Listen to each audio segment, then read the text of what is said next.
Hello everyone, it's Doris Colgate with Steve Colgate doing our hashtag Dockside Chats with Steve. We're up on our lanai balcony overlooking the dock and the Caloosahatchee River where we live in Southwest Florida. So today Steve wants to tell you a little bit about being in the Pan American Games when it was in Brazil. So what was that like, Steve? Yeah, it was in Sao Paulo, Brazil in 1963, which is quite a time ago. And I was an alternate for the various boats. I was an alternate for the Finn, the Flying Dutchman, and the Lightning. And the reason for that was that I was on the 5.5 meter crew of Ernie Fay's Pride, and we were the national champions in 5.5s, and the other national champions were in the other classes, like Peter Barrett with Finn, and Pat and Jack Duane with Flying Dutchman, and so on. So that's the reason I got to be going along as an alternate. And I was able to watch the racing, and I learned so much just from the watching of the racing. So what were some of the things that you learned? What did you see? Well, one interesting one was Pat and Jack Duane were the national champions of the Flying Dutchman.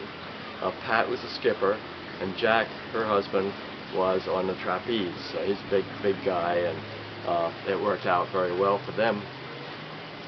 They were in the last race, and they needed to win, and they were being covered by the Brazilian Roderberg. So they were on, I think they were on the starboard tack, and being covered by Roderberg like that. And Pat then noticed that the tail end snipe was up here on port tack, and that every time that she tacked, Roderberg tacked to cover, back and forth. And so this time she waited till Roderberg was behind the snipe, and she tacked. Roderberg covered, and being on Flying Dutchman and going much, it was quite light winds, but going much faster than the snipe, they got up near the. He looked up and discovered he was just running down the snipe. So he decided that he's going to go to windward of the snipe. So he pinches up a bit to windward of the snipe, and the snipe looks back, and they're the tail end of the snipe class, and they see the leaders of the Flying Dutchman class coming along, and he said, "I got to get out of here." So he tacks on the starboard. Well, that caused Roderberg to have to tack to avoid a collision on the starboard also, and that broke the covering that Roderberg had on Pat Duane, and she won the race, and she won the gold. So there was another occasion where you thought that some brilliant racing was being done. It was great to see these really good. I mean, Peter Barrett was one of the best sailors in the country at the time, and he was the Finn guy. He had won a gold medal in the Olympics, and he was the national champion, and so he was there. And they were on supplied boats. They weren't their own boats. They were supplied boats, and they didn't have any windows in the sails, so you couldn't see a boat to leeward of you. Well, Peter had the last weather mark before the finish of this last race, and he needs to beat his competitor. And he's on the starboard tack lay line, goes around the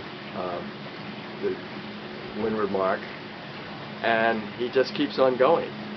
Well, why? Because the leeward guy, the guy he was covering, didn't tack and kept on going too. The leeward guy thought that Peter would round the mark and bear off and hit him, and he'd be thrown out of the race in windward leeward, or he'd flip over on a run to port tack, and there'd be a starboard port situation. So whatever, but Peter just kept on going, and this guy did too, and he still had to go back and get around that mark. So finally he realized that Peter wasn't going to fall for this trick, and he turned around, jibed around, went back to the mark, and of course Peter won by a mile. Well, afterwards I asked Peter, I said, Peter, how did you know, without any windows in the sail, that he was there and was pulling a trick on you? And Peter said, well, you know, I didn't see him pass my transom to go around the mark, and so I figured it. So that's one of the things these guys really thought about. And Buddy Melgus, who was one of the best racing sailors in the country, always had a thing. He said, put your head 100 yards ahead of the boat. In other words, think ahead. And that's the way he won races, and that's the way these others did too.